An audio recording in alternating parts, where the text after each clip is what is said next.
opportunity to give and to reconnect with friends, both old and new, and I see so many friends since I've walked in this room. And I am so happy that they're here today to celebrate and break bread and break our fast. And I truly appreciate also seeing the young people, and so many of them participating in this holy month and participating in today's dinner. It's very heartwarming, and it's very, very, for me, having been away from the political realm for a few years, to come back and to be welcomed this way and to have many of you being supportive warms my heart. Thank you so much.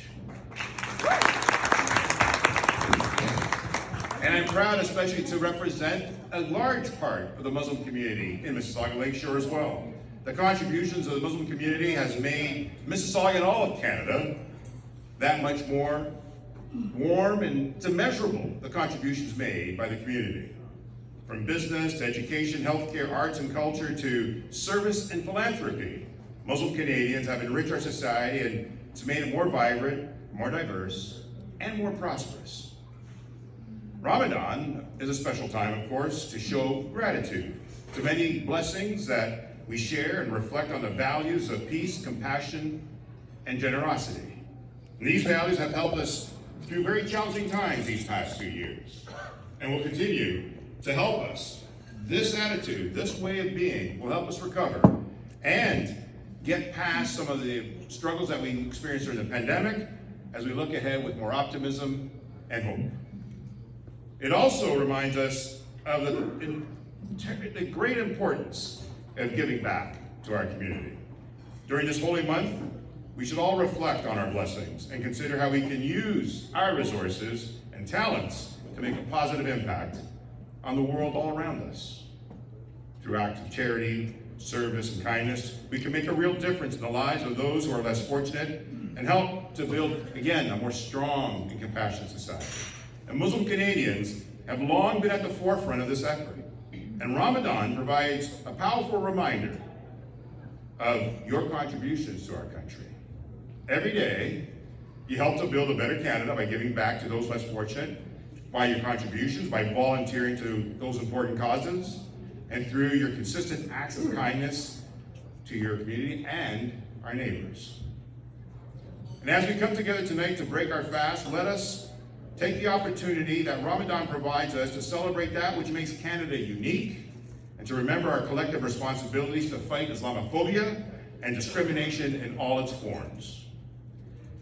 I look around this room and I know some of the individuals here that I've known for many years take Ramadan and this holy month very seriously.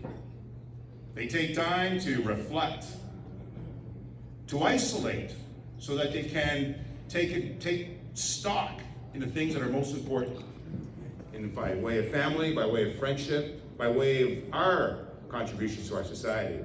It's a reflection on us. Iqra Khalid. We also have another fellow colleague, who's been a major force in Canada. And these reflections of Canadians are reflections of you, they're reflections of us. Ramadan provides us that opportunity to bear reflection. So thank you. Thank you for sharing with me those important issues and those important topics. Thank you for allowing me to be in your homes, to enable myself to learn from you. And all of you have been good teachers. All of you should stand proud. And all those little ones that I've seen in the room, they're proud of you too. They'll grow up with those things that you've inspired in them. And I'm hopeful for that. Notwithstanding some of the tragedies that I see around the world, that cannot happen in Canada. Because we love you. Because you love us. Because we love each other. That's what makes us such a great country. Thank you very much today for being here. And I look forward to finally breaking bread and having one of those sweets that's just taunting everybody. Ladies and gentlemen, please welcome Iftar Dinner.